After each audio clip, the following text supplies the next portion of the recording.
Good evening, everybody. Shut up.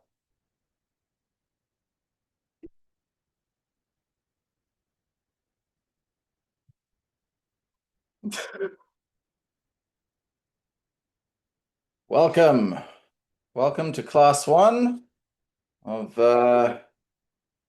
Yang Luchan form foundations. So as you've read in the program for this evening, what are you looking at? We have a 15, not 45 minute, 15 minute, just a warm up basically. But when we train martial arts, the warm ups that we do, it's very similar to what we did on Monday night, for those of you who were here on Monday night. Just let me turn my microphone on. There we go. Yeah, the warm-ups that we do, they're not just warming up. They're not just for warming up the body. We are wanting to prepare your body for things that come later. So some of the movements in your Taiji form are quite physically straining, right? You need to build strength in the legs, for example, to do a low squatting move or something like that.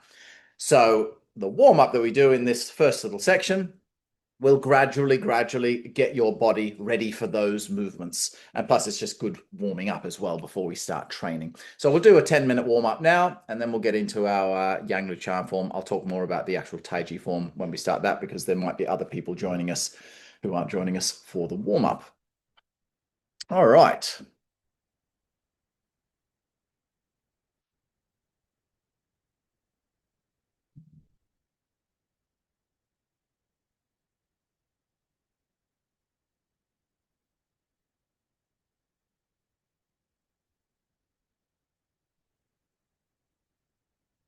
Good to go.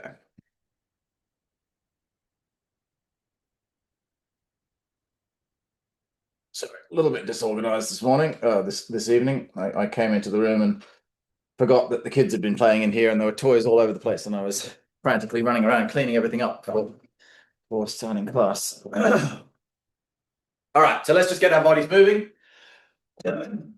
Just a warm up first, just to get the body moving. Then we'll do a few prep movements that will strengthen the body.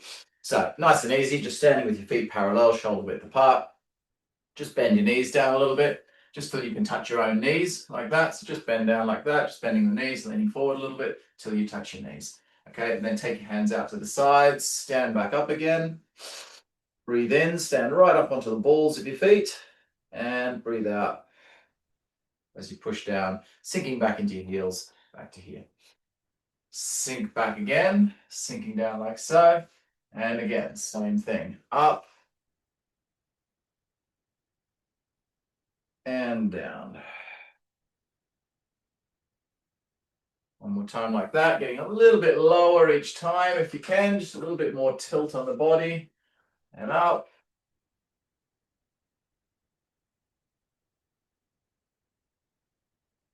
And down.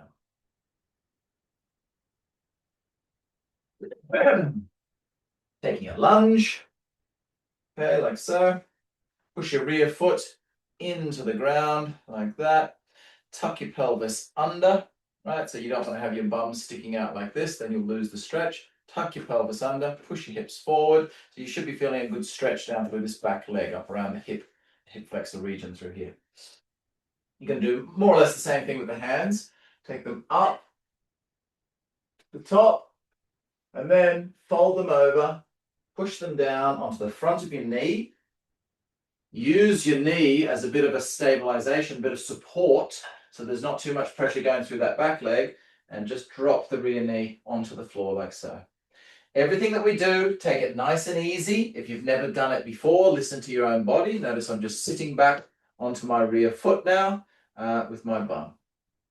Coming forward, pushing down into my knee again, stand myself back up, push the heel into the ground, and bring that stretch back in. Open up, leaning back. Again, just how far is comfortable for you. Ultimately, we want to be pushing ourselves to some degree, but not to the point that we're going to break and you're going to strain a muscle or get a big cramp or something like that. So I'm always starting things off nice and easy because there's people of all different levels, shapes and sizes, fitness levels, and so on, following these classes. So this is the easiest level of doing this particular movement. If you can't do the sit back, then just at least get to there and just, oh yeah, okay, maybe your knee can't handle it or something. So as I say, listen to your own body. You should know your own body. If you've already got injuries or anything like that, be careful not to injure yourself. Switch to the opposite side, exactly the same thing on the reverse direction. Take it up, fold it down, touch the knee, support yourself, drop the knee onto the floor, sit back onto your rear foot, come forward, push into your knee to stand up. Same again. And of course, when you're taking your hands up over your head, you're really pushing them back, right? So you're not just lifting them here, for example, you're pushing them out behind you to open up and stretch through your chest. Breathing in and breathing out. Down. Okay, so if you found that relatively easy, I'm going to give you the next level. I'm going to give you 3 levels of this particular movement. Same thing that we did on Tuesday night. And then as we go through the classes throughout the month of January and following on when we carry on with the classes, I'll layer in different movements. Sometimes we'll come back to the start ones. As I say, we use them as a repetition, as a warm-up. So, same movement again. The only difference is this time, if you found that easy, try the next level. If you found that first level already really, really difficult, then it's probably best that you stay with that first level for a while, and then at a later stage, progress on to the second stage. And then same for the third stage, same for the fourth stage, as you go up in difficulty levels. So let's open it up. The only difference is you take your hands straight to the floor, drop the knee, sit down, coming up, place the hands on the floor, standing up, and repeat.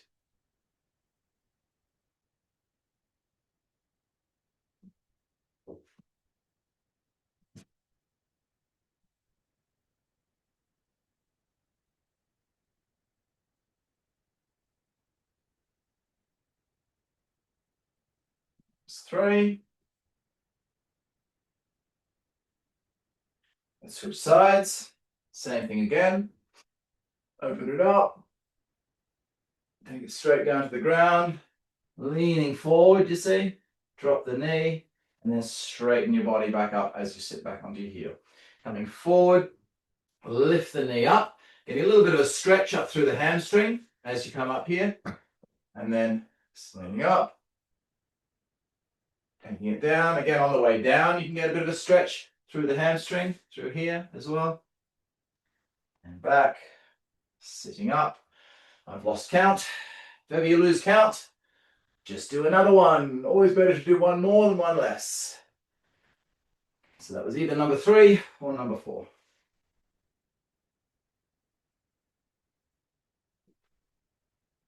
Okay, now the third level of difficulty. Same movement again, just don't touch the ground with your hands, okay? Or a little interim step there, you could just touch the ground with your fingers, just for a bit of stability, but without putting any weight on them. Ideally though, just don't touch the ground this time. So, throwing it up. Still leaning over, you see? And sitting back, but I'm not touching the ground this time. Coming up.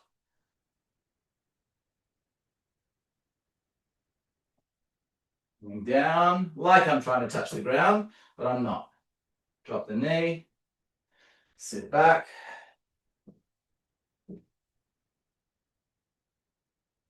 One more time.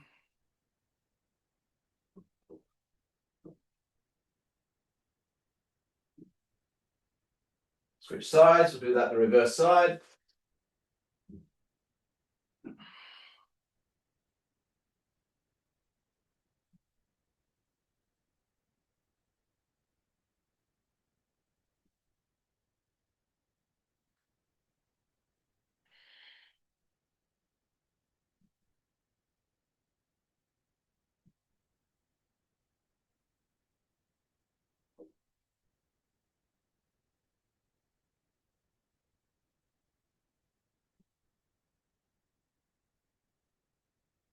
And finish. So what we're getting from that stretch there, which will help us with our Taiji form, the mechanical strength to go down into the squat is going to get you ready for postures such as this later on in the form, where you have to twist our body down into a squat like so. Much more difficult than what we've just done, you see. So we before doing this whole spiraling twisting thing in the squat, we do those more simple ones first. The other thing you're getting there is, of course, just general good opening up of the body, stretching and moving the chest and the shoulders, just good movement. But another particular part is stretching through here, through the hip flexors. Stretching and strengthening, because when you're going down there, there's still some pressure going through that leg, so that's good as well. You're strengthening the glutes. But you're really getting this nice stretch here, because we all sit too much these days. We always have our knees bent, working at the office, sitting on the chairs, driving our cars and so on. So most people tend to be quite tight in the hip flexors, unless you practice regularly on a, quite a high level, something like Tai Chi or yoga or, whatever, Pilates or something like that, to get your body moving as it should be. So you'll find there are postures within the Taiji form which look something like this, you see. This is called a bow stance, which we'll get into when we start our Taiji form training. But it's very important that we're not standing in a bow stance like this, the lower back sticking out like that, with the bum sticking out. This is caused by tight hip flexors. You'll go and try to tuck it under, and it won't go under because you've got tight hip flexors. There are other reasons that could cause this, but it's the common one. So if your hip flexors are too tight, you'll never get the correct vertical straight back posture in this stance. So warming up, I see I'm really pushing my hips into the movement, feeling that stretch through there. As a warm up, gradually stretching that. And then when you do your form, you should be feeling a lot better about it. Okay, let's just do a quick little bit with our shoulders, get our shoulders strong and warmed up at the same time. So we're going to come down like so, bend the knees, lean forward, hands on the knees, sink down until you can touch the ground, if you can manage that. Of course, if any of these movements are just way too much for you to deal with right now, just sit that one out kind of thing. But most people should be able to at least get their hands down onto the ground. And then just walk them forward till you can comfortably put your knees on the ground like that. And then walk your hands one more step forward and come forward like that. So you're bearing some weight over your palms, okay? Now, that's going to be way too easy for most people. But if you've, if you're a certain level of flexibility, maybe you're 90 years old or something, then that's still going to give you, okay, yep, some pressure on the palms, bit of core engagement when you're standing there. That's okay. So if you find that difficult, just keep doing that. Push back. If you can, at least lift your knees back up. The best thing to do is to actually sit back into a full squat. So you've put your heels back on the ground. However, that's quite difficult for most people. So for this exercise, if you can, just at least come to where your knees are back off the ground. If you find that very easy, then just do the same thing without putting your knees on the ground. Okay, like so. So knees up, just in a normal plank. So we're walking back and forth, you see. Now I'm going to go back into a full squat. If you can do that, do it. If not, then just stay on the balls of your feet into that forward position and backwards again.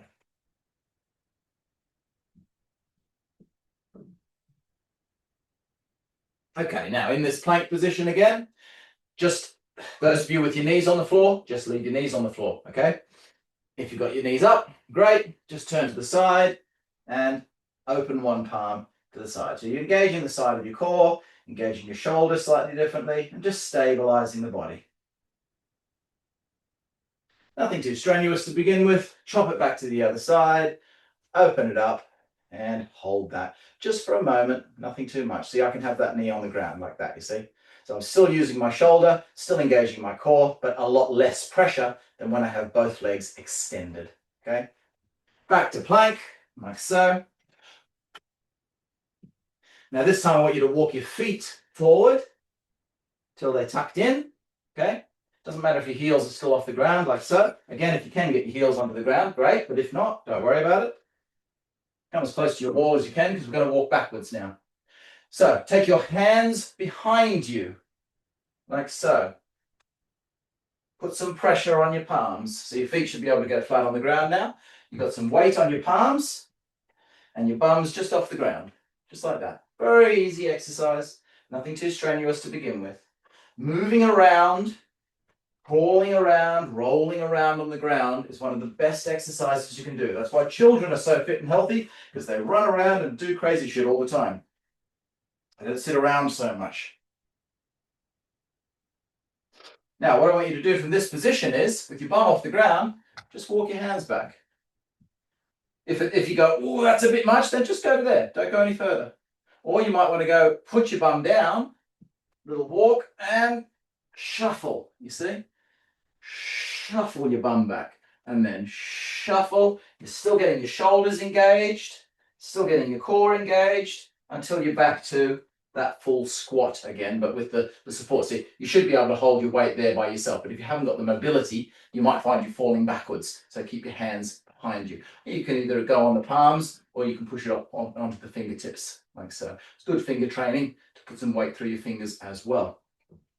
So if you find that easy, then this time, keep your bum off the ground as you walk, as you waddle back, you see? Your bum's just floating there in the middle. Now, if you find that still easy, same as before, just do the level which suits you for now. Listen to your body. If you find that easy, then as you go back, gradually lift your hips until you're in that position. So you're in that reverse plank position, okay? So exactly the opposite of what we just did. Walk your body forward, bending the knees gradually, until you're back to your bum touching your heels, and then push back. And as you push back, your hips are lifting, and you're into that position there. Slide your feet back, come back into your squat. If you're able to sit in your squat, if not, keep your hands behind you. Even sitting in the squat with your hands behind you, at least you're getting your legs used to this very fundamental functional movement pattern of being able to squat correctly. This is how we should be moving down when we're doing stuff on the floor, how we should be going to the toilet, all sorts of stuff should be done here. But because of seats, we lose this ability. All children can do this without a problem. They don't even think about it. So if you find you need your hands behind you in order to squat, you need to work on that particular area of mobility. Could be your hips, could be your ankles. You've got to figure out where your stop point is, of course. Okay, that'll do us for the warm-up for today. Let's get into our Taiji form.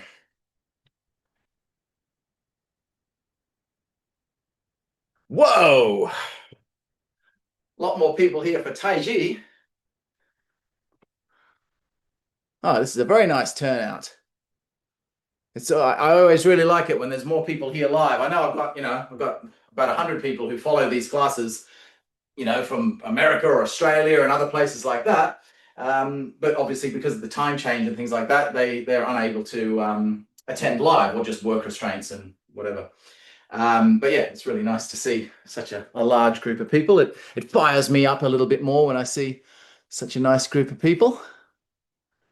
Fantastic. Some I know. Most of them I know, I think. Some of them I don't know. Excellent. All right, let's get back into it. So, Taiji form, Yang Lu Chan, Old Yang Style Taiji form is what we're going to be practicing with these sessions each week. That will be the primary focus. Obviously, we've done our little prep work there for strengthening the body. The Taiji form is going to be our primary focus. Towards the end of the class, we will do a little bit of standing Qigong. We won't do that in every class, but that is another element of these sessions, as in I'll be teaching you how to do that standing. As you may have seen, after this class, so at 8 o'clock, we do have a 15-minute session called the Qigong Challenge for January. So for January, for all my students around the world who are already practicing standing Qigong, we're doing a Qigong Challenge, and morning and evening, we're doing just a session of standing Qigong together. So that session, which is after this class, it's not a class. I won't be teaching you how to do the movement, or the movement, the lack of movement, the stance. I won't be teaching it in that session. That is just a practice session. If you already know how to do standing Qigong, you can feel free to join us for that.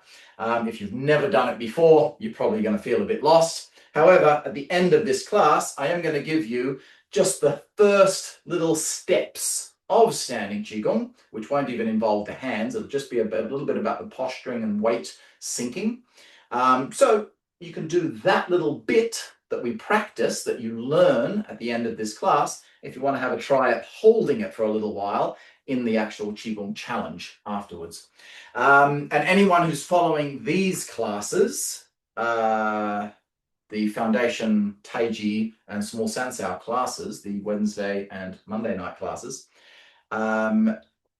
if you do want to be included in that Qigong challenge for all the other Qigong challenges, because there's 14 of them each week, if you would like to be included in that, just let me know. Send me an email and I'll send you the links to that, and you'll get the recording if you're unable to do the live time as well. Okay, so Taiji form, annual chance form. So this is the classically called slow form, okay? The slow form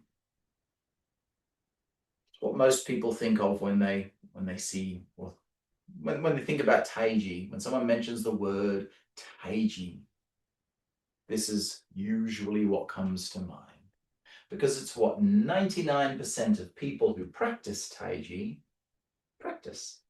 Not necessarily this exact form, but something like this, okay?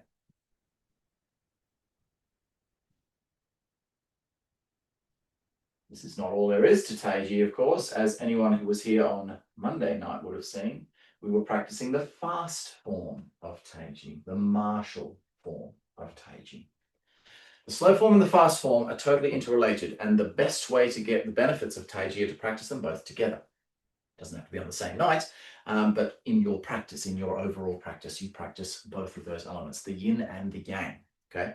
Now, the slow form in the Old Yang style does incorporate some martial movements.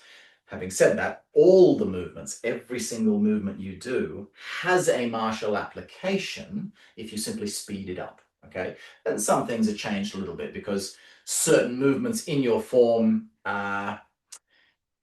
they're done in a way to emphasize the health area rather than the martial area.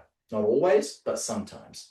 So, for example, a stance might be done like that to get this nice big stretch through the back leg. If you're fighting someone, you're not going to be trying to stretch yourself whilst fighting. You'd be standing in a more relaxed sort of position like this, you see, if you're going to do the strike. So 90% of all the principles are still there from the martial application into the slow form. But yeah, certain small elements are changed a little, apart from the just slowing it all down. Some parts are changed to create physical stretch or strengthening. For example, you'll see postures like this. You're not going to fight someone, obviously. I've got these big danglers at the moment. Hang on, I'll tie those up. You're not going to fight someone down in a silly posture like that, but it's a fantastic strengthening movement for your body. Strength and mobility is extremely important. So in turn, by strengthening and gaining mobility in your body, it will help you to be a better fighter if you ever need to fight. All of our fighting is deemed as for self-defense, by the way, not for competitive reasons. But that's the idea behind the Taiji form. Every posture you do, as we go through, I'll demonstrate the applications for you so you have an idea of what the postures mean when you're practicing them.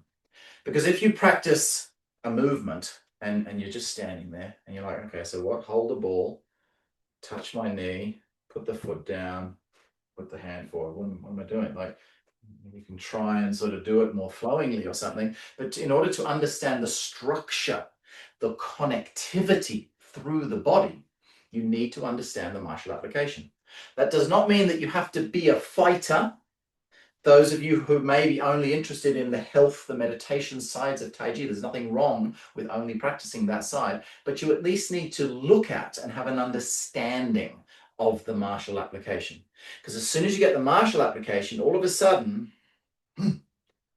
you realize why and how to hold the arms. Oh, okay, there's a punch coming in there, so I don't want to hold it like this. I'm going to get hit. If I hold a nice solid rounded structure, yeah, it's stronger, you see, to take that blow. You're going to hook around someone's shoulder, push on their arm, put their arm into a lock, pull their head down, and strike them in the chest with your knee. So you're feeling, by imagining what's happening in the move, oh yeah, okay, there's an arm. Oh, there's the strike. And then the final strike, of course, with that front palm. So the applications are so important for the health benefits of the form. So throughout these classes, I will simply demonstrate. We're obviously not going to practice the applications because this is a solo form class and no one's got a training partner right there with them to be able to practice that. That's something that we do when we do real life classes and workshops and so on. Anyway, let's get into the first few movements of the form.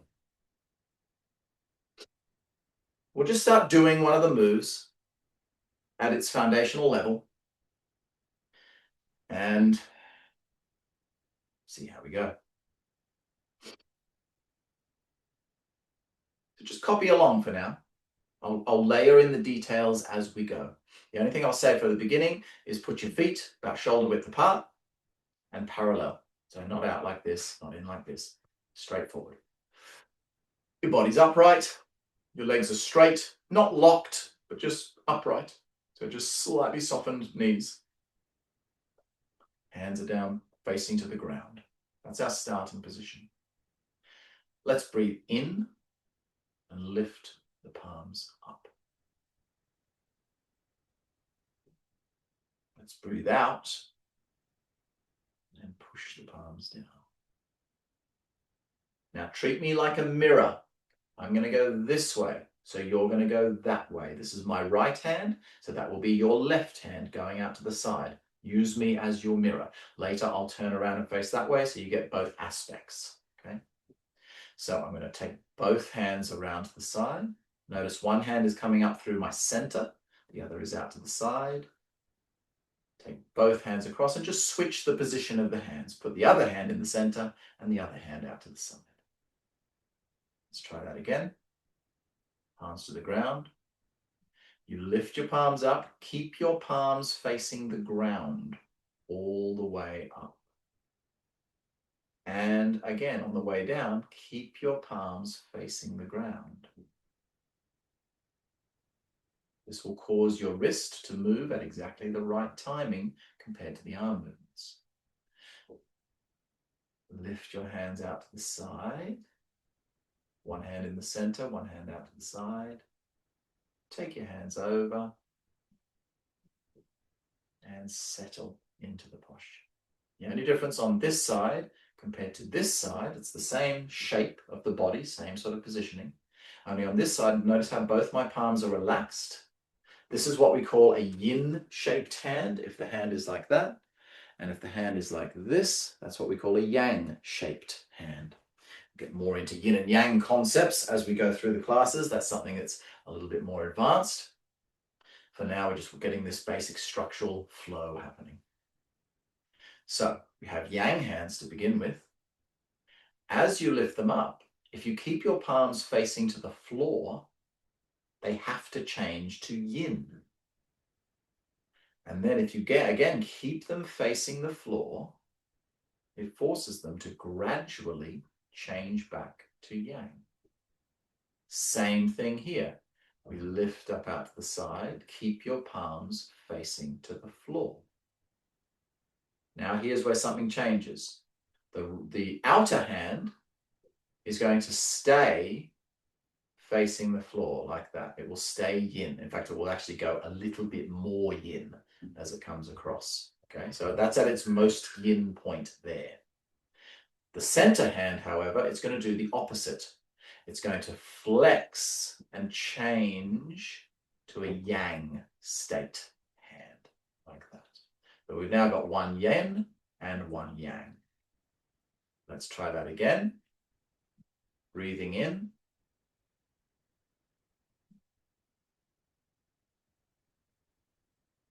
Breathing out.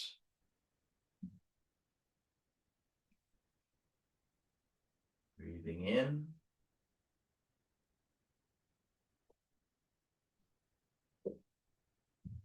Breathing out. Just on the end of that movement, as the hands kind of settle like that, they drop a little bit, they sort of sink. That's when you breathe out. So not much movement there for the out breath, but that's because that movement hasn't finished yet. It's going to continue breathing out into the next posture. We're going to try it the opposite way around now. Breathing in.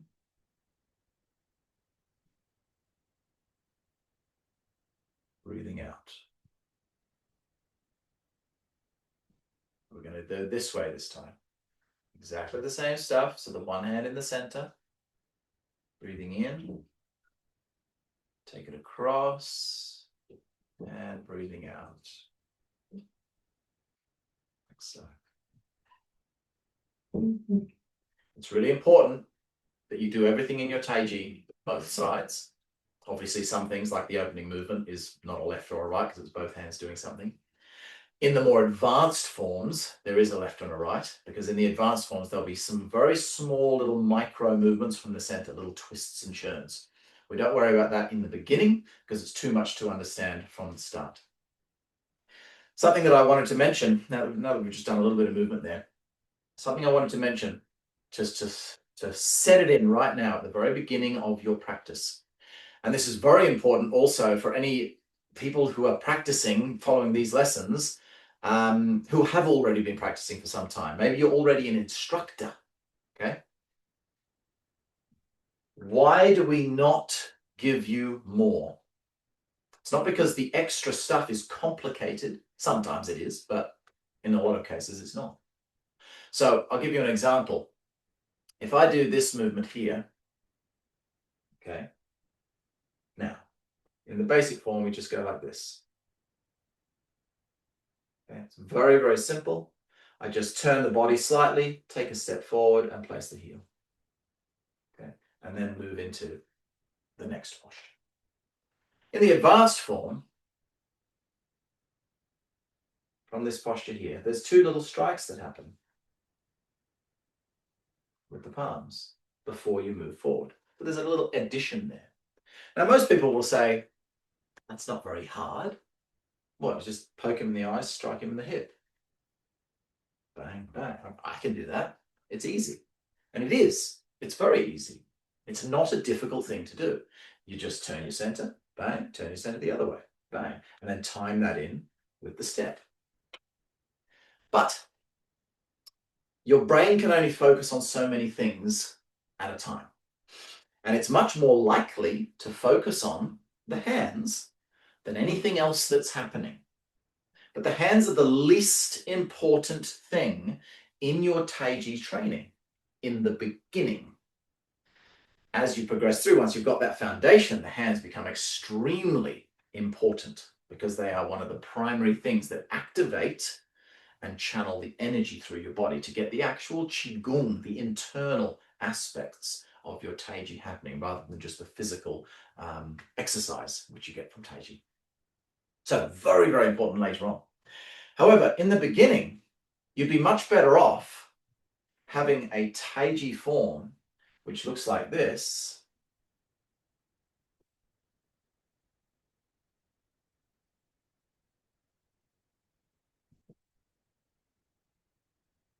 Okay, the hands looked all weird, didn't they? I'm just doing random stuff with my hands. The hands were all over the place.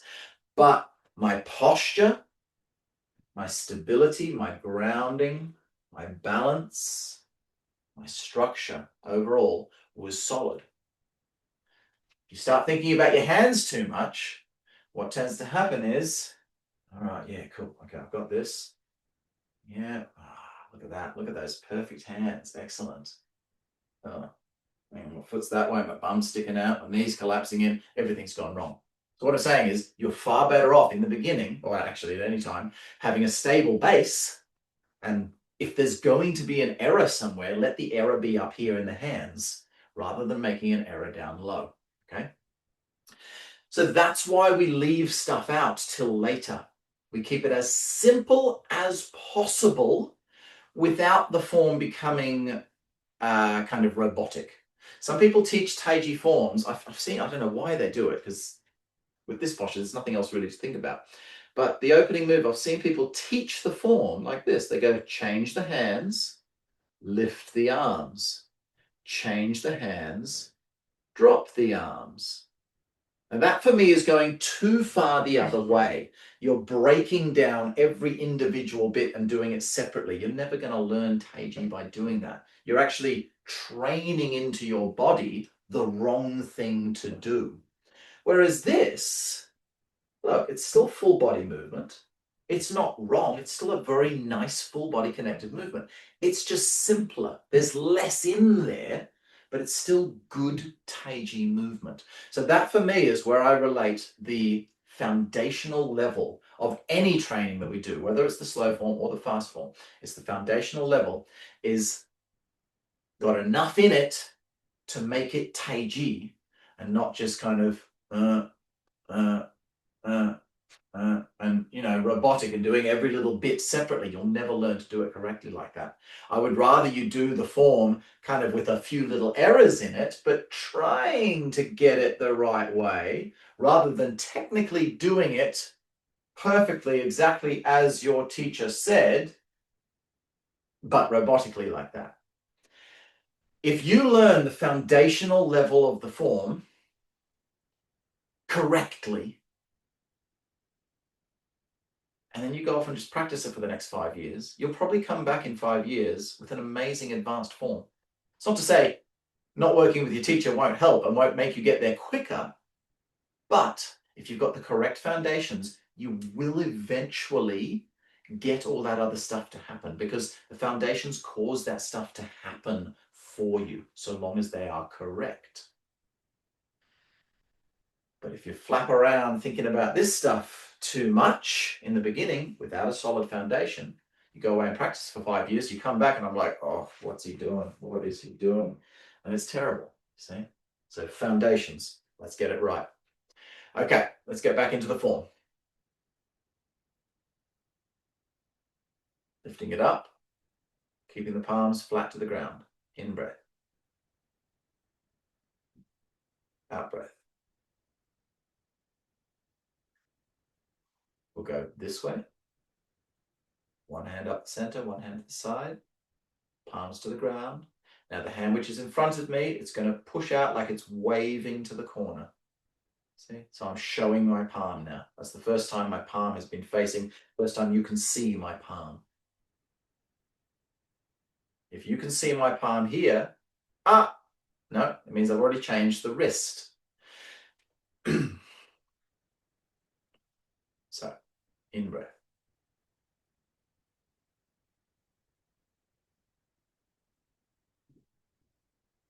Let's go the other way this time.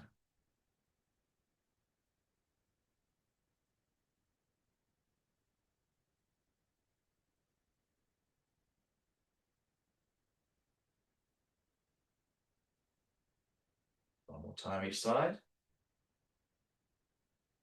In breath, all the way up. Out breath, all the way down. In breath as you lift, sweep the hands over. There's the top of the in-breath, and as they're coming down the other side, that's where you're breathing out. Same thing, the reverse direction. Breathe in.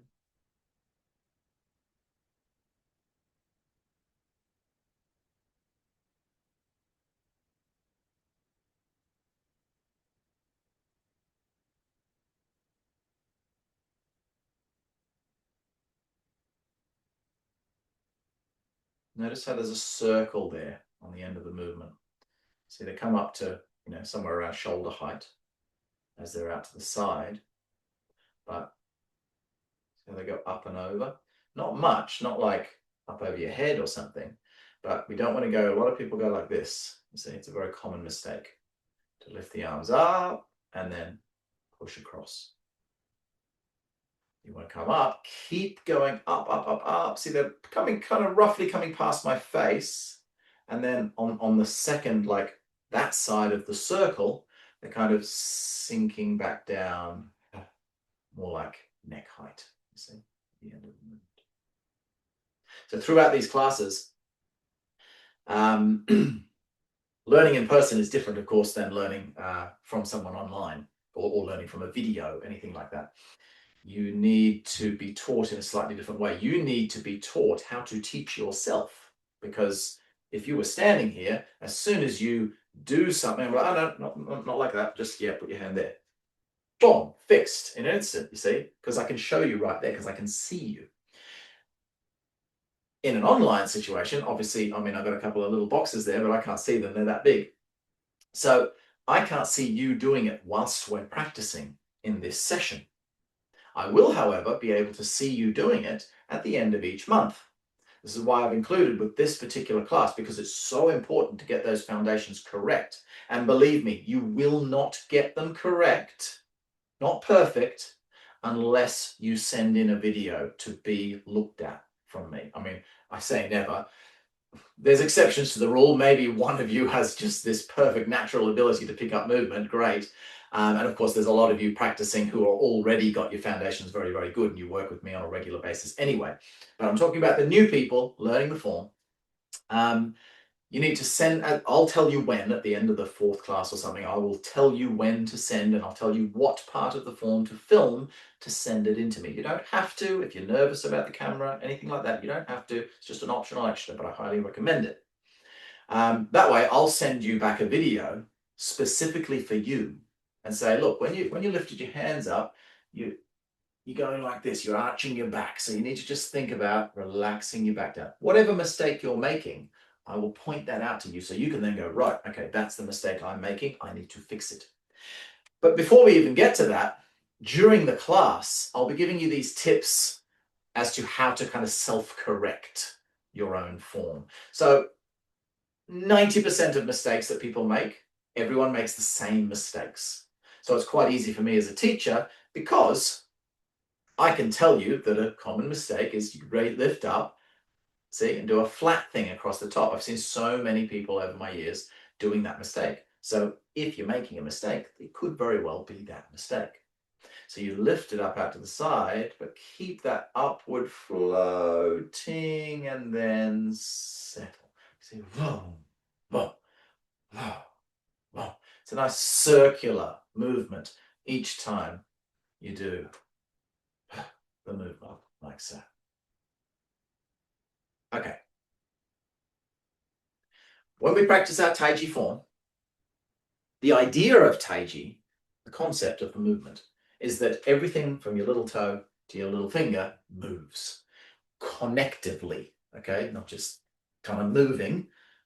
It's the whole, there's activation through that foot. There's a pressure coming up through the hip, through here, through the waist, up through the chest, and rippling out into the arm. That's the concept of Taiji. It's the concept of powerful movement.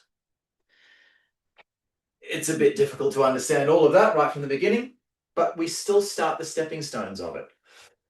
So that's what we're doing with this very first move. What I've told you already about keeping your palms flat to the ground, like so. You see? Rather than, or even this. Now that might look a little more flowing. Okay, this is obviously not flowing.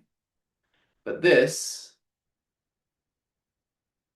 now you might think, oh, that looks flowing. But look, from there to there, it was flow.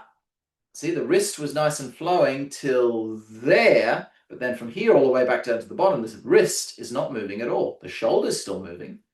The wrist is not moving.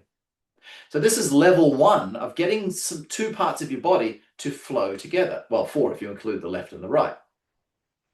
So by keeping your palm flat to the floor, you raise your shoulder up. Your wrist has moved in perfect harmony with the shoulder. This is why it's a nice move, this first posture, because it becomes a bit more difficult the more complex the movements become to get this right. But there is never a time in your Taiji form where you will do a movement where you'll do something like this. See? Body movement, waist, arm movement, but dead, stiff wrist. Okay? If the body is moving, the wrists are moving, the fingers are moving, the palm is moving. Now, as I've said before, we don't give you every single detail when you first start because it's just too much to comprehend. But at the very least, we get our wrists right. So right from the very first lesson, we do not ever do that or that. It is a gradual movement and a gradual movement coming back. So that's what we're getting with that first move. But we also want to have body movement. Okay? Now, with some of these postures, to put body movement into them, as in the full connective body movement, it's very complex. Okay, if I do this opening movement, I'll just demonstrate it. Here's the opening move, how I've just taught it to you.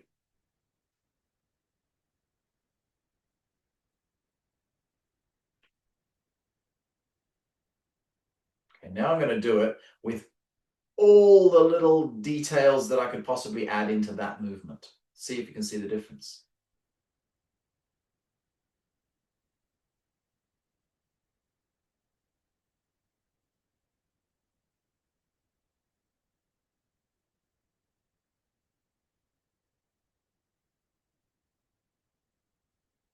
Any of the details you might have seen there, you've noticed that they're so subtle. There are certain things in your Tai Chi form which can be exaggerated. You can do a move like this, or you can do a move like this. Make it bigger. The bigger you make something, the easier it is to understand that thing, right? I'm trying to teach you some kind of little circling, spiraling thing, and you make it a bit bigger, it's easier to understand it, right? To a degree, obviously. But there are certain principles which, if you exaggerate them, you break the entire structure of the movement. So it's those principles that we just don't even talk about in the beginning because they're too difficult to understand from the day one of your training.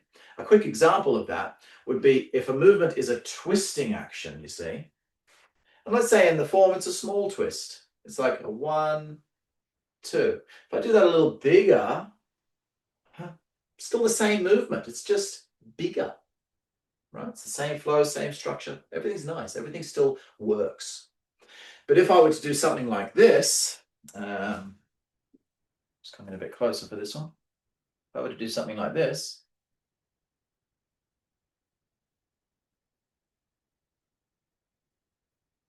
now that's called an opening and closing move. I don't know if you could see that, but if I exaggerate the principle, it's this. This kind of action. It's a forward ripple through the body. But of course, if you exaggerate that principle, it buckles your whole, I'm leaning backwards. I'm breaking the whole structural form of my posture. So now I've got very terrible posture. The leaning forward is a terrible posture. The tilting, that everything's broken by exaggerating that particular principle. So that principle can only be done. There's the open and there's the close. It has to be done extremely subtly, which is why we don't look at it till later in our form. There are certain things that happen in your Taiji form that will cause those things to start happening. That's when we start looking at them, once you have the ability to understand them. So there are things, though, that we can do to create a full body movement, and simply shifting the weight. Even on these moves where it seems like we're not moving, we're just moving the arms. So with that opening move, all I want you to do is shift your weight very slightly to the front of your foot, to the balls of your feet. And then as you push down, I want you to very slightly shift your weight back to the heels of the feet. So I'll turn sideways so you can see how subtle that is. Okay, so I'm sitting there, that's with my weight on my heels. Okay, and when I lift up, see that? I'm not going like this to make it really obvious now I'm leaning forward, you see. It's not this. Someone watching would not even be able to see that you're doing it. Okay? It's just a slight pressure change. And of course, if your weight is shifting, even that tiny little bit, all the muscles in your whole core, your whole body, in fact, have to just kind of adjust and stabilize that structure. So all of your core muscles are now starting to go, oh, okay, we've got a job to do here.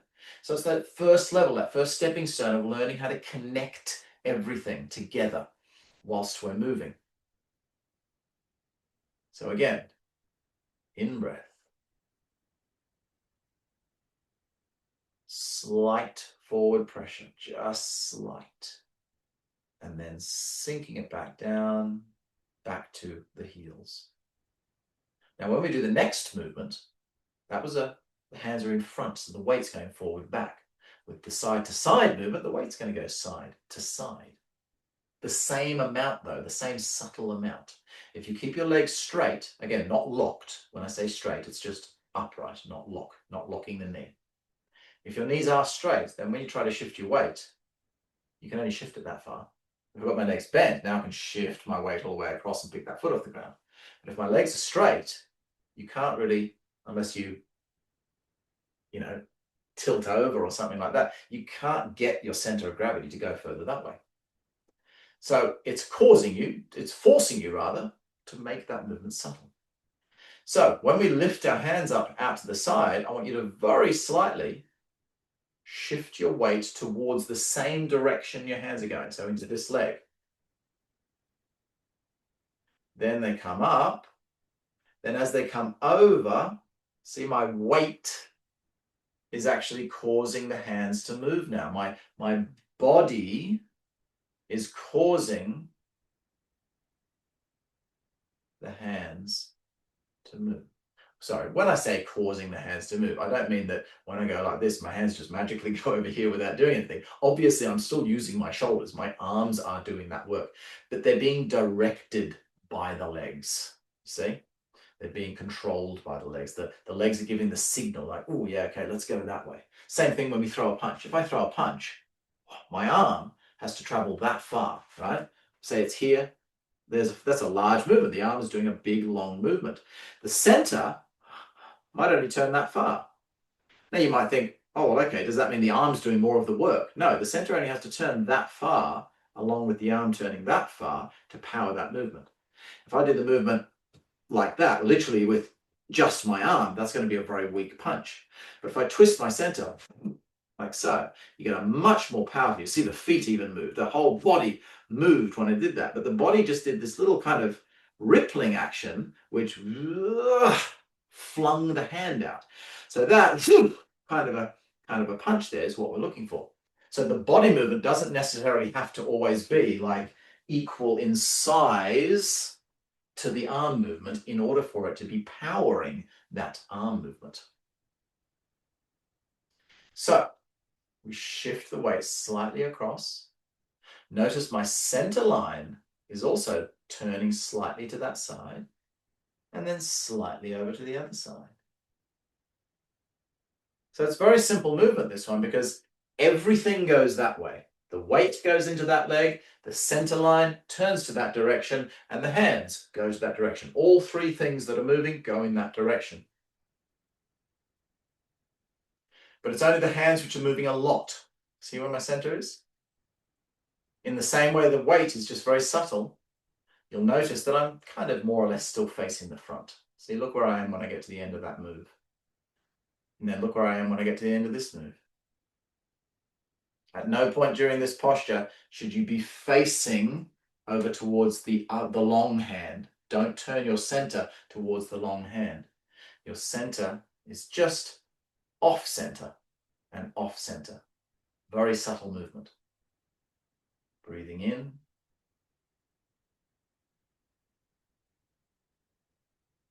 Breathing out. Let's try it the other way around. Breathing in. Breathing out. Breathing in, so everything's going out towards that direction. Weight over there, center over there. And now when you get just before you get to sort of shoulder height, everything starts turning back the other way, taking it over, a little up and over feel, shifting the weight across, turning the center across, throwing the arms across. Let's try that again. We'll go the opposite way again.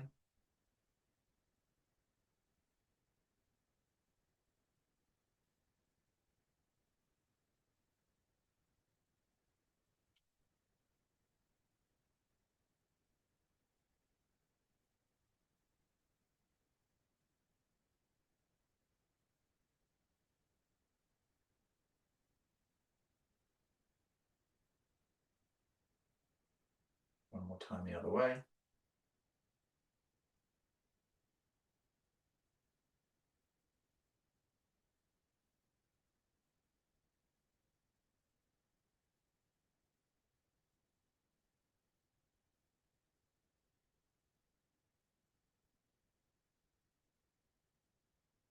you might notice that with me, it's quality over quantity that I want you to learn.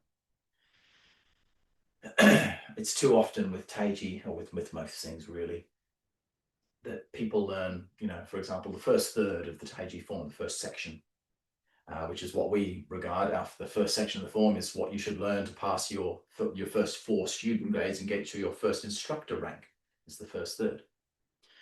That should take like a couple of years or something, or at least a year. It should take, with these classes, this class that I'm doing once a week, so 52 classes, or maybe 48 or something. There'll probably be a couple of weeks we take off for, Easter holidays, Christmas holidays, and so on.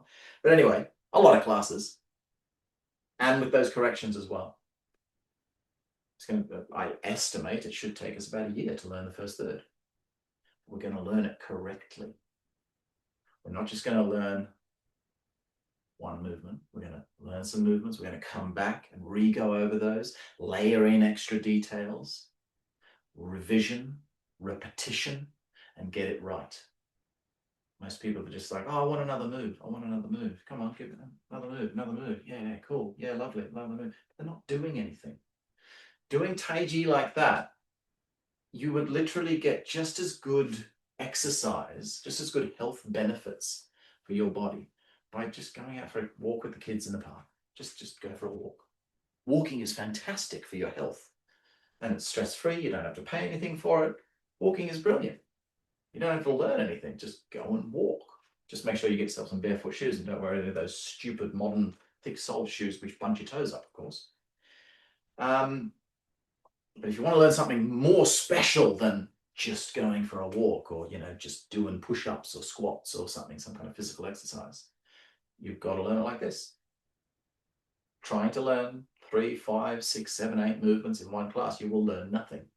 I've never seen any human who's able to learn that amount of moves properly within one session, assuming that starting from the beginning. So there's one last thing I'd like to give you with this movement, and it's tying in the breath. I have already told you in breath, out breath, in breath, out breath. I'm going to go into the how to breathe a little bit more just in this last section of this class when we do our standing, because that way we're just standing still, focusing on the breathing. But for now, all I want you to think about, we'll just do this last movement a couple more times. In fact, let's just do the first movement a few more times. But you'll notice that when I do this first movement, you may have noticed there's a movement up. And see how there's kind of a slowdown at the top? It's not a stop. The hands never stop moving throughout your Taiji form. There's an exception to that rule at certain points. There's certain seated points where you just stay still for a moment and then carry on. But generally speaking, if you're doing movements, you're moving. You're not standing still. So we lift the hands up. They never stopped moving. They just slowed right down. So they're tying in. We're connecting the physical movement with the breath, which is happening. So when you breathe in, just take a natural diaphragmatic breath. Just breathe in.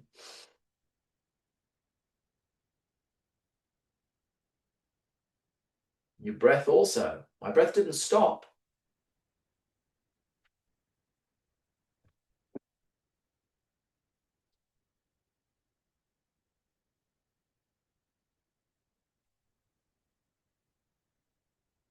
I'm assuming you can hear that because I've got the mic so close to my nose.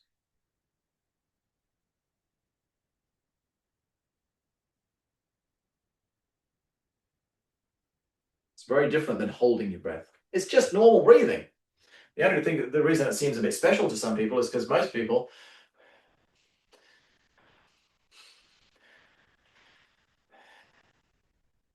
it makes me feel stressed out just doing it.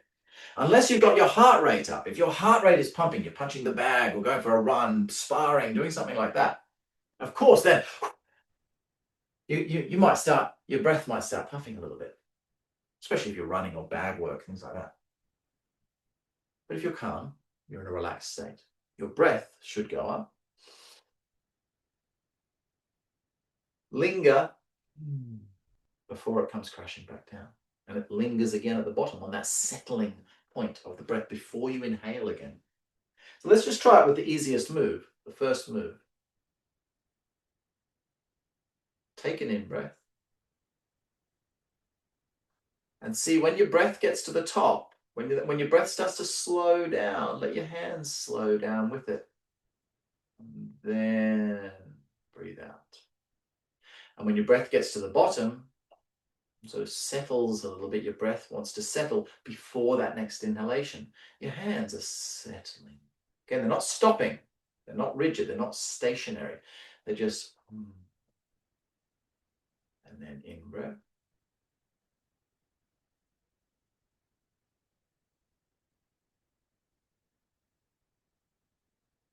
Out-breath.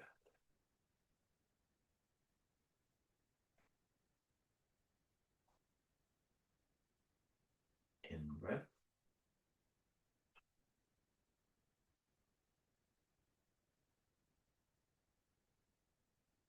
Out-breath.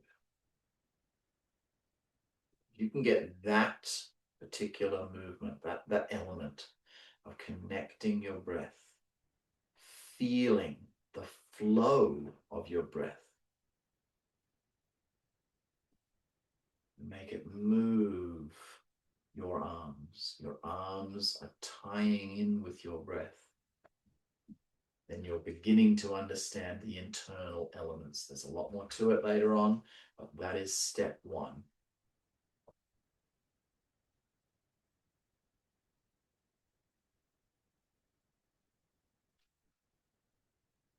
That's the part which will make, hopefully, something extra happen.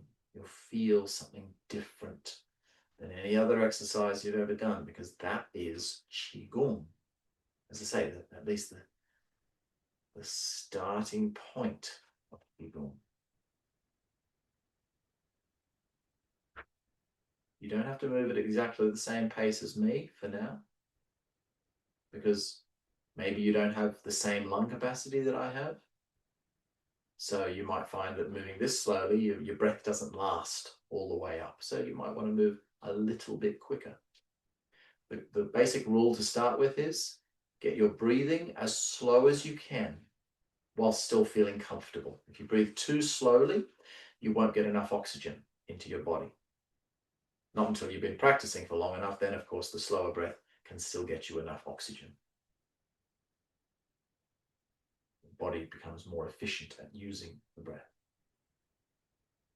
So feel free to do a little quicker. See, I can move this fast.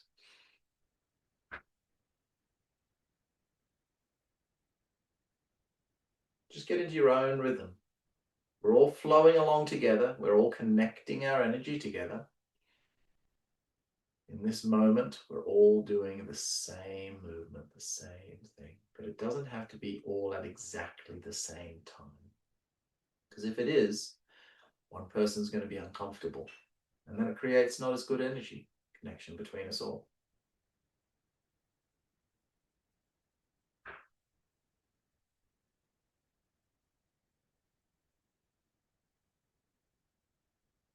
If you're a complete beginner, you've never done anything before, you might not feel anything in your first class. It's unlikely you'll feel anything super special happen very first class. Or likely in a live, a real class, like an in-person class. With an online class, it's a little tricky to feel it. You can get all the physical details really nicely off the video. The internal stuff can take a little bit longer when learning online. Videos will never be a replacement for seeing someone in the flesh, especially with something as special as Tai Chi.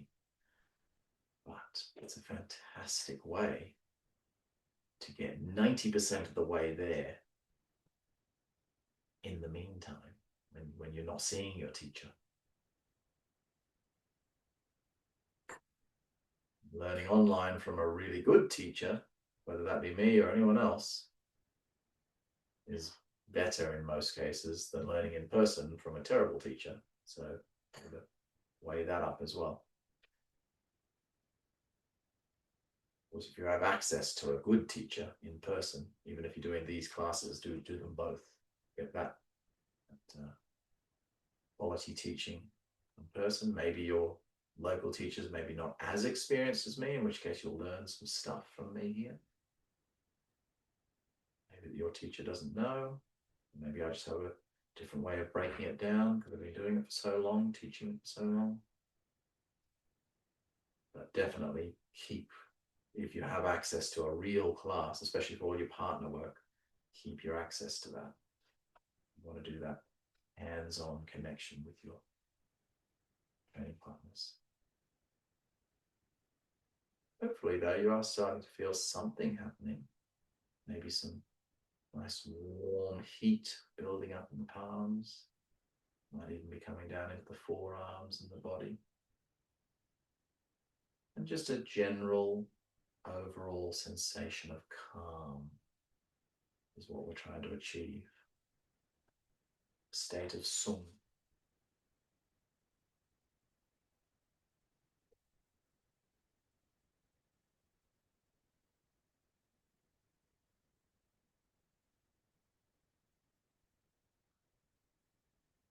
Now let's just finish off by continuing with that same feel. Go into the next movement that we've already learned. Just sweep the hands around. Holding on to that nice feeling. And take it over. Drop the hands down. Repeat. We'll go to the other side now.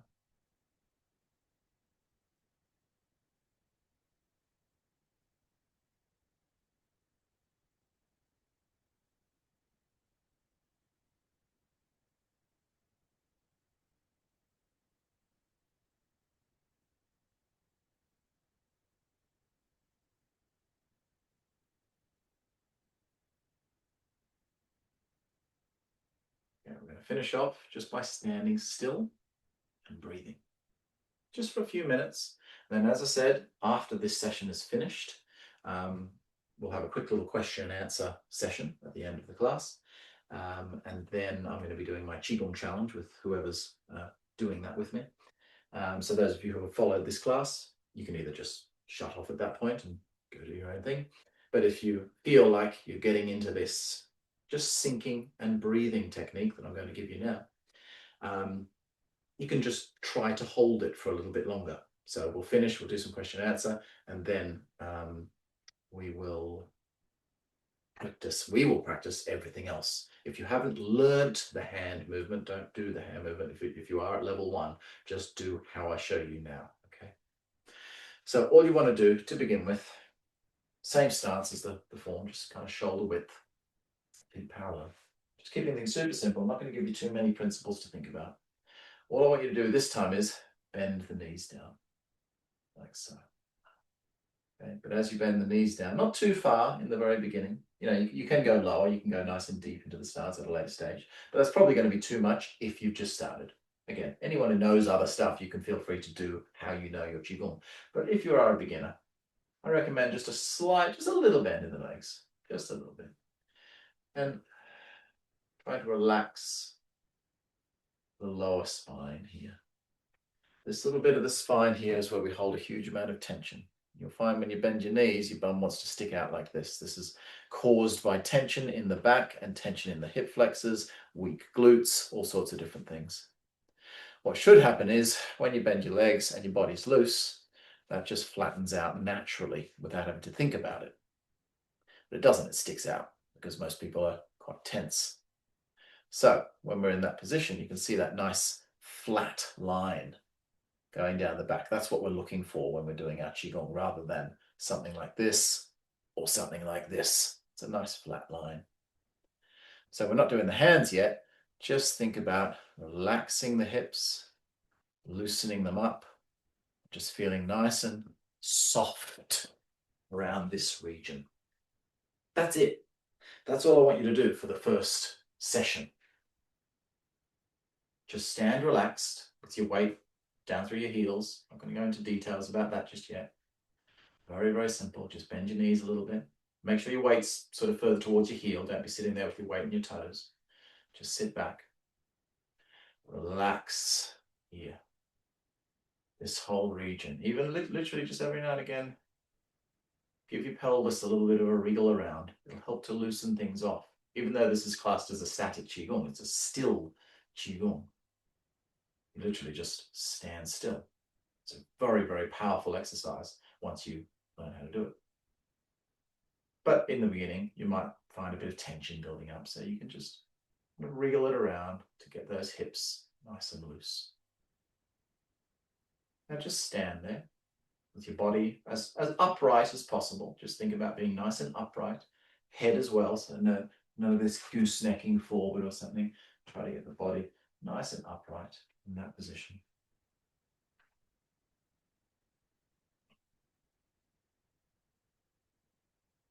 And just begin to breathe. Nice, deep breathing. I'll go into more details about the breath next week. For now, just make sure that your abdomen is moving. Other stuff happens as well, but make sure this, when you breathe in, is filling up, your belly is rounding, and it's going in when you breathe out. Breathe in, breathe out. As long as that's happening, the rest should hopefully be doing the right thing. It's not guaranteed, but it should be doing the right thing. So we'll go into all the other details next week. Just breathe deeply. Your legs are going to feel a little bit tense to begin with because you've got your knees bent. Just try to think about them being soft. Weight in the heels. And again, as I said, just trying to soften and loosen off. And like I'm doing here, like just literally feeling your hips, putting a hand on your lower back. By putting your hand there, a little slap on the lower back around the sacrum can help you just kind of let it go. Just let go of any tension that's being held in there. The rest of the body, just let it hang naturally, nice and loose. Not loose to the point you lose your structure. Obviously still stand in a nice upright position. Just really, really relaxed. So if you want to join the Qigong Challenge, that's all I want you to do. As we start it, I'll give you a little bit of a reminder of those things. So I do sometimes give some tips as we're doing the Qigong Challenge. But again, don't worry about all the other principles. Just do what we focused on there. Anyway, that's the end of our first class.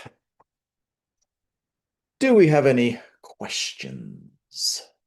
Well, I sent you a question by chat if you want to answer it. It's not completely on the topic.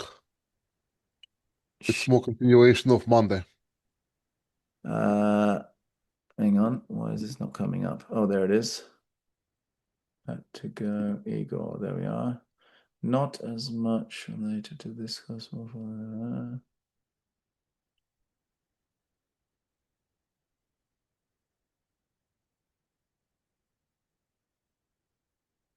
Oh yeah, we'll talk about that. That's in relation to the completely the other class. So we'll keep our questions for now, just because we've got the other class starting as well. We'll keep our questions related to this this here. So just remind me about that question when we do class next week in the small sensor, and we'll talk about that. Okay.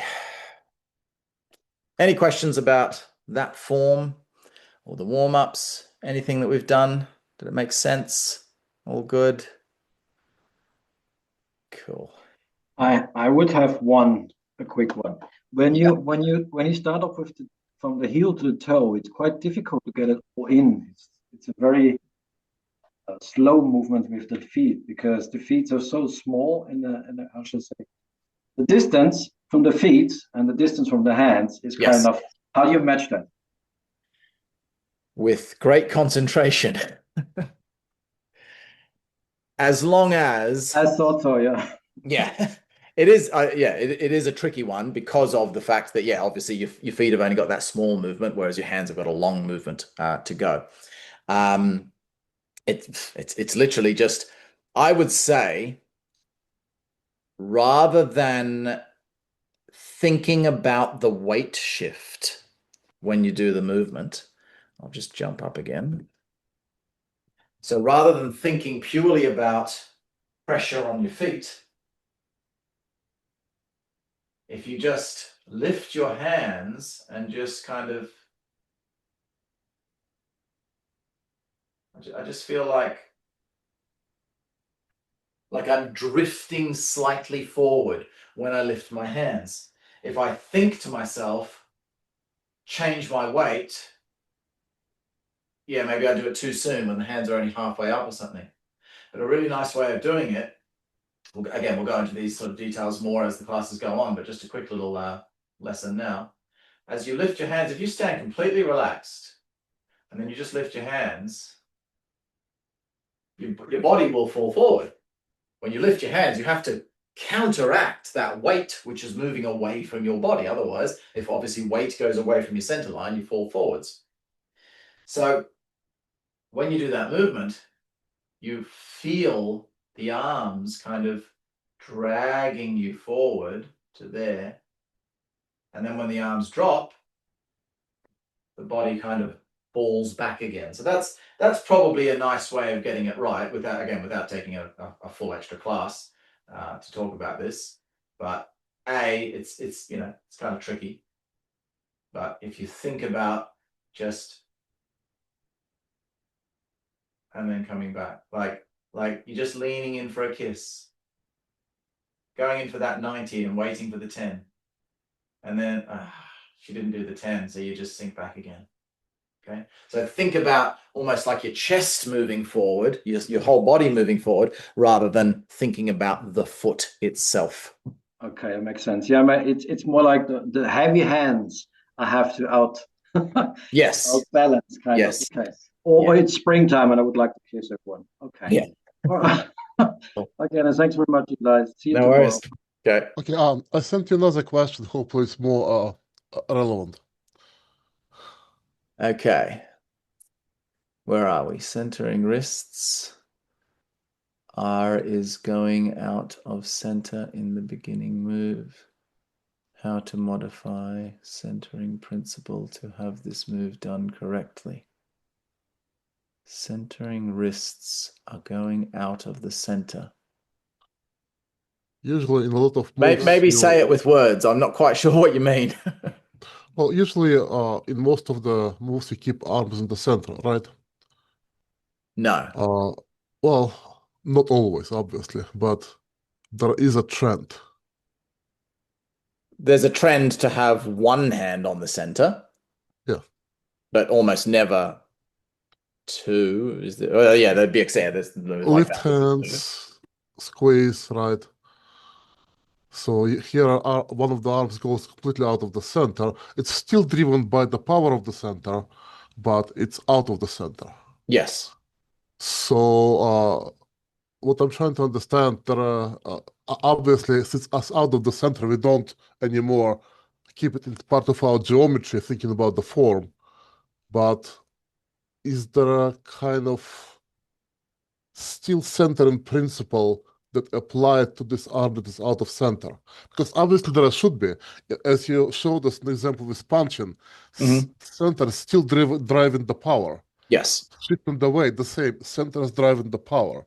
So if arm is in the center, it's very clear how it's driving the power.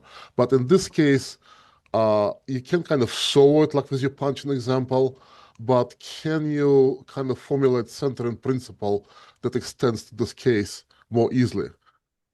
Yeah, well, maybe I'm thinking about maybe it's making it too complicated, but this is kind of what I'll give a little sort of a overview of it. It's obviously quite a big subject, which that will be something we'll gradually sort of get more into throughout these classes. But I'll just give a quick little explanation of that. It is a good question.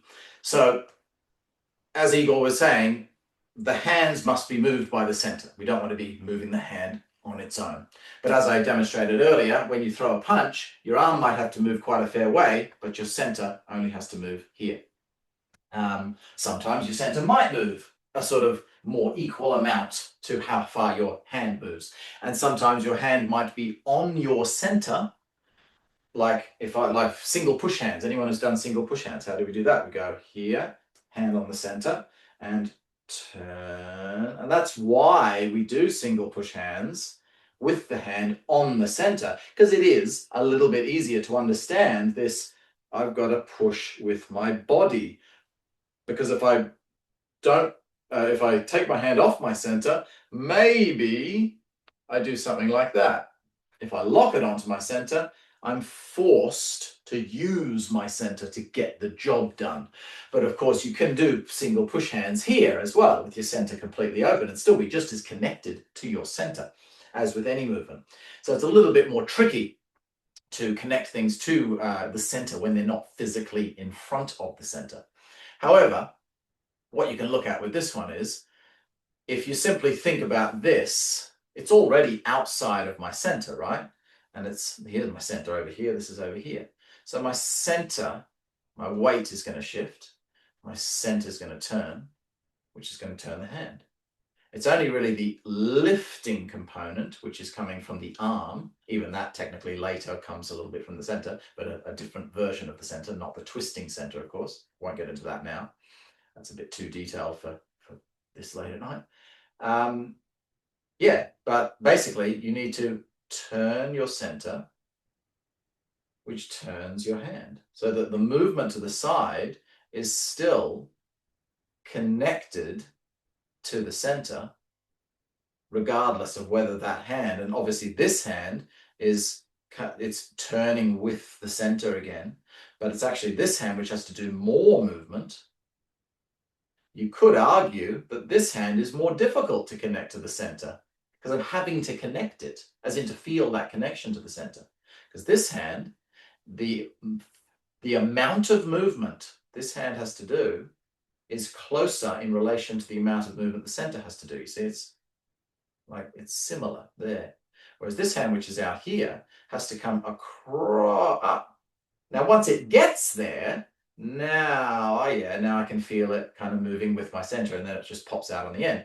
But the initial getting it there, that arm has to actually move a lot more. But same thing, just that little squeeze of the body, that little compression there brings it into place.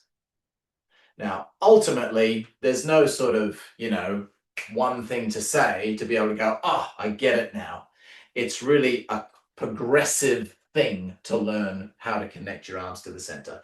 You can get it to some degree with only practicing the form. However, you'll probably never get it fully unless you practice at least something like push hands, getting into double push hands, chi sao, maybe hitting the bag, things like that. So there's not really a, if you're doing single push hands, you can just say, keep your wrist on your center, and that will keep you centered, because you can't move the arm without moving the center if the hand is physically on your center. That's why that's such a good exercise for learning about the center. Whereas any of the movements in the Taiji form, the hands are not on the center here at all. Now we've only got one on the center for a moment, then the other on the center for a moment. Now we've got kind of, they're not like on the center, but they're, more or less kind of hovering around that center point for that movement. Then we've got the hand coming out. This hand is centered, but only because I'm moving slowly. If that hand was moving fast and I was going and doing that as a strike, well, then the hand would actually ripple out and leave the center. This hand is clearly out of the center. Then we're back to being centered again. So yeah, really, it's just a progressive lesson, a progressive learning to connect things. You can't just do one thing to say, look at this principle and that will center you. It's a combination of doing your push hands, doing your bag work, doing your form work, and learning and understanding those movements and practicing the applications to feel where the power is in each movement. It's like learning how to punch. There's not just one thing you do to learn how to punch, or learning something more complicated like Fa Jing, rather than just punching like that, using an arm and a leg muscle kind of thing, but exploding like that with the whole body shaking. There's not one thing that teaches you how to do Fa Jing. Fa Jing is a combination of everything that we practice, essentially. Thank you. You're welcome. All right. I'm going to stand still for 15 minutes. Anyone who wants to join me, feel free. Okay, where are we?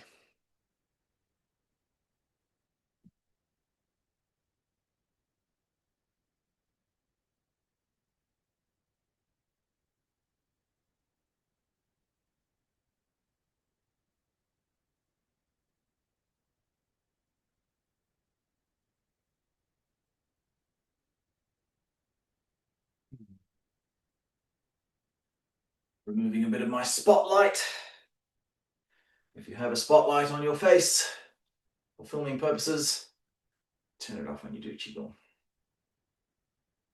All right, so let's just center down.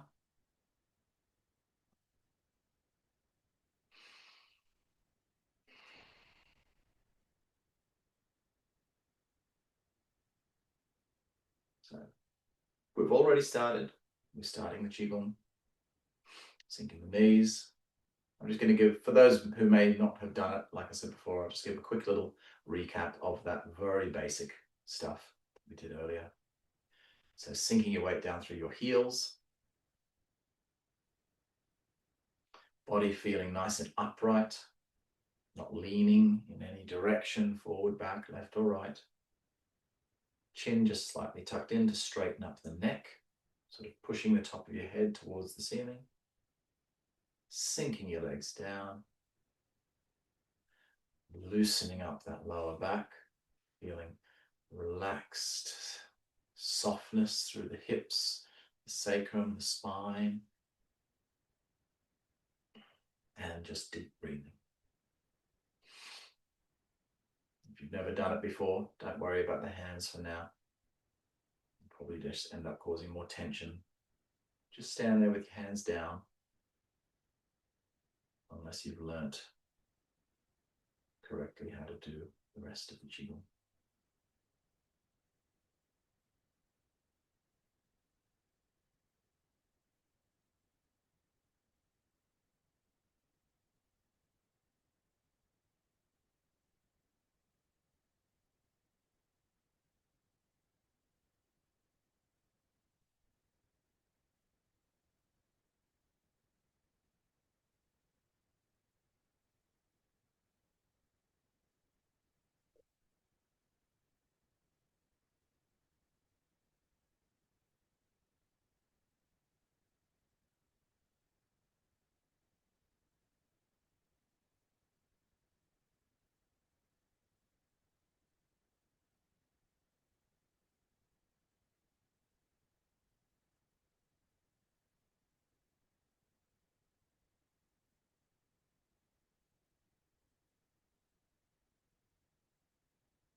Let's lower the hands down.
Slowly take the arms up.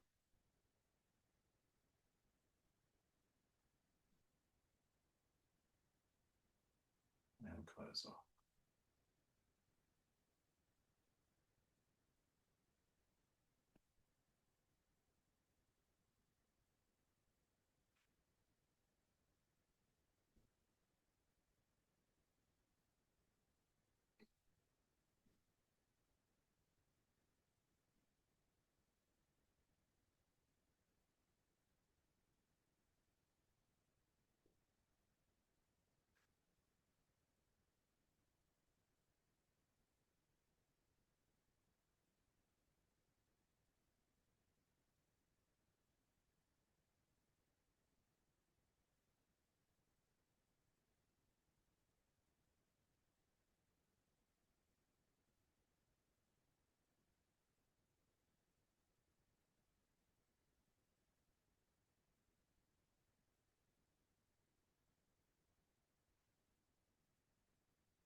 There's a lot less screens now. It's the hardest thing to get people to do is standing Qigong. Well, thank you for joining me, everyone. Hope you enjoyed class. Yeah, same time next week for this class. Same time next week for the small sensei one as well. Those of you who's followed my other classes, we are Thursday tomorrow, so we've got Bagua revision class at 6 a.m. Qigong challenge will be 6:40 a.m. at the end of that class. So 6:40 for the next standing Qigong session. Yeah, and then the rest of the classes over the weekend.